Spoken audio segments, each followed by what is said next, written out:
Hello, this is Dr. Mercola, and today I want to talk to you about healthy bathing. If you're like most people, you're cleaning yourself once a day or so.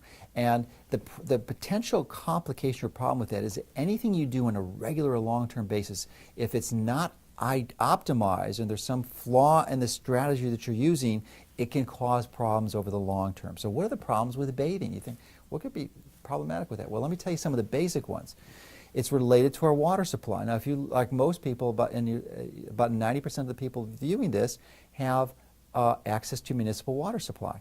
And in a municipal water supply, there's chlorine. And the chlorine is there for a very good reason so that we don't get sick. And it's been highly effective. Unfortunately, it has some downsides. And the downsides are what I want to talk about today. It also, because the chlorine interacts with organic material in the water, dissolved in the water, or in your body to form disinfection byproducts like trihalomethanes, which are highly toxic, about 10,000 times more toxic than chlorine itself.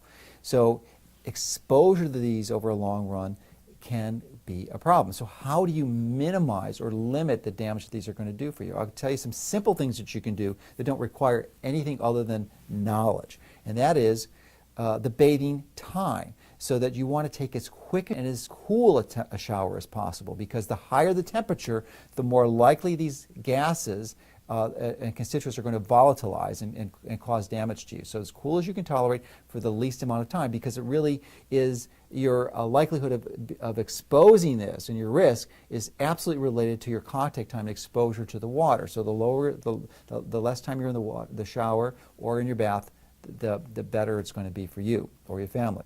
The other component is the soap that you're using. First and foremost, never use an antibacterial soap. You want to stay away from those things like the plague. Typically, they have a chemical called triclosan, which we've done a number of different articles on. It's highly toxic. It's going to create antibiotic-resistant bacteria, and it's definitely toxic to you, too. It's toxic to the bacteria, it's going to be toxic to you. So use a soap that does not have an antibacterial component to it.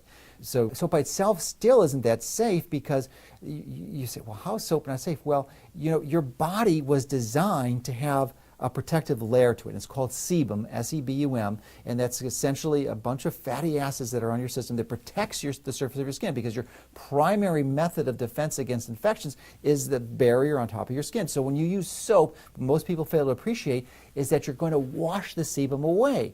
So you really, I personally don't use soap anywhere but my armpits and my groin. It's the only place I use it. And I would encourage you to consider a similar strategy, because it's going to keep the beneficial sebum on your body.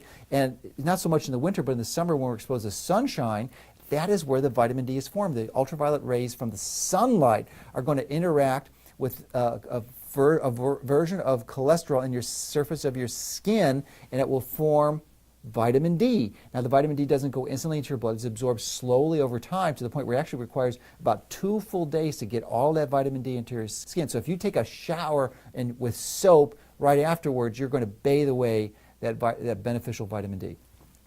So those are the simple strategies. If you want to take it to another level, really, I would strongly encourage you to consider a high-quality shower filter. In fact, if you could only get one filter in your home, whether it's a point of use, a shower filter, or a whole house filter, I'd recommend a shower filter. You're saying, why would I recommend that? Because that's really your biggest exposure.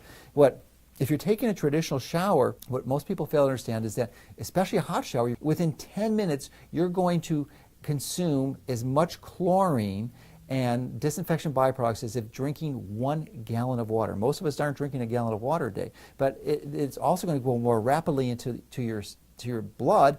And if you actually measured your blood level of these disinfection byproducts, they would increase by 700% after a 10-minute shower. So it's definitely a real danger. So one of the other benefits of using a shower filter, especially a high quality one, is it's going to improve the quality of your skin and your hair, because many people complain about the impact of it. In fact, the improvement is so dramatic that there's actually a 1-week guarantee on the filter that we provide, that if you don't notice an improvement in your hair and your skin, that you can return it for a full refund, which is, you know, quite an impressive statement. But there are some other benefits too, because the water filter itself actually forms somewhat like a water softener, and it changes the structure, the form of the calcium in the water, so that it becomes, it sort of precipitates out and prevents scale, so it becomes much easier to clean your fixtures and the walls of your shower. And